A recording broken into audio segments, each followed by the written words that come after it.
জঙ্গিপুর জেলা পুলিশের উদ্যোগে চুরি ও হারিয়ে যাওয়া মোবাইল ফিরল প্রকৃত মালিকদের হাতে। বুধবার এক ব্যতিক্রমী উদ্যোগে জঙ্গিপুর জেলা পুলিশ ফেরত দিল চুরি ও হারিয়ে যাওয়া মোবাইল ফোন তাদের প্রকৃত মালিকদের। জঙ্গিপুর জেলা পুলিশের এই মোবাইল ফেরত কর্মসূচিতে আনুষ্ঠানিকভাবে প্রায় 100টি মোবাইল মালিকদের হাতে তুলে দেওয়া হয়। অনুষ্ঠানে উপস্থিত ছিলেন জেলা পুলিশ সুপার অমিত কুমার সহ অতিরিক্ত police super Mohammad Nasim, Jangipur SDPO Prabir Mondal, Farakka SDPO Shamsuddin Sheikh, Raghunathganj থানার আইসি সন্দীপ চট্টরাজ এবং অন্যান্য পুলিশ আধিকারিকরা। এই উপলক্ষে এক সাংবাদিক সম্মেলনে পুলিশ সুপার অমিত কুমার সাউ জানান, মোবাইল আজ মানুষের জীবনের একটি অত্যন্ত গুরুত্বপূর্ণ অংশ।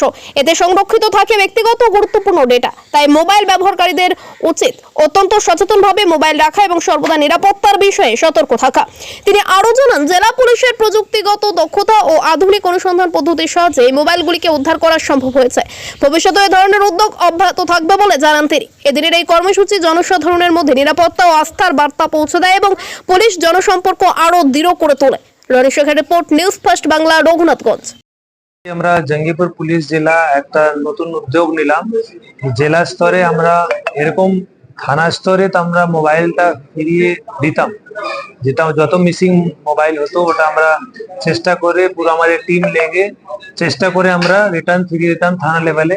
এবার থেকে আমি চেষ্টা করছি কি প্রত্যেক মাসে একটা আমরা অনুষ্ঠান করব, যার মধ্যে এখানে ডেকে কিছু লোককে আমাদের তরফ থেকেও আমরা এই মোবাইল রিটার্ন একটা চেষ্টা করব। আর একটা নতুন সেকশনও আমি চেষ্টা করে এখানে খুলবো, যেটা একটা টিম থাকবে, যেটা মোবাইল মিসিং রিকভারি সেকশন মতন থাকবে, যেটা মেন উদ্যোগ থাকবে যত মোবাইল মিসিং হচ্ছে ওটা আমরা যত তাড়াতাড়ি গুরুত্বভাবে এটা আমি যে যার মানুষ হারিয়েছে, লিগাল ডকুমেন্ট সবকিছু আছে, ওদেরকে যত তাড়াতাড়ি সম্ভব আমরা রিটার্ন দিতে পারি।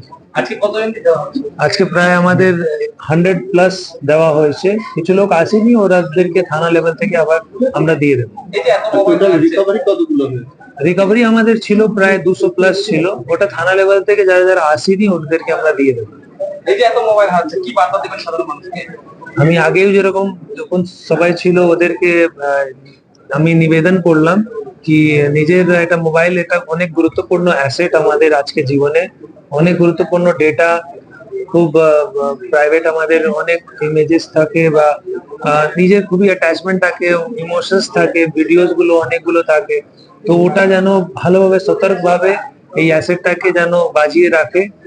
নিজের মোবাইলের সেফটি আমাদের নিজেরই দায়িত্ব, মোবাইলটা ইউজ করাও একটা বড় দায়িত্ব। ওদেরকে এটাই বললাম কি মোবাইলটা একটা কস্টলি জিনিস, ওটা খুব ভালোভাবে যখনই ট্রাভেল করবে, যখনই বাইরে যাবে, একটা সতর্ক থেকে এটা যেন ক্যারি করে।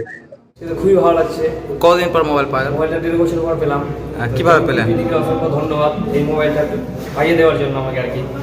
কিভাবে হারিয়েছিল? আমি এটা ক্লেম করেছিলাম রঘুনাথ থানা, হারিয়েছিল রঘুনাথ ধরেশ পাড়াতে। আচ্ছা, দিয়ে ক্লেম করা হয়েছিল রঘুনাথ থানায়। হ্যাঁ, তো 1.5 বছর পর পেলাম, আশাতে ছেড়ে দিয়েছিলাম কি পাবো না। যা দিদিকে অসংখ্য ধন্যবাদ কি আমাকে এই মোবাইলটা আবার পাইয়ে দিল। কি নাম আপনার? মুসিবুল্লাহ শেখ। কোথায় বাড়ি আপনার? জঙ্গিপুর বাড়ি। কি মোবাইল ছিল? Oppo Reno 5 Pro। আচ্ছা, কেমন দাম মোবাইলের? 38,000 নিয়েছিল তখন।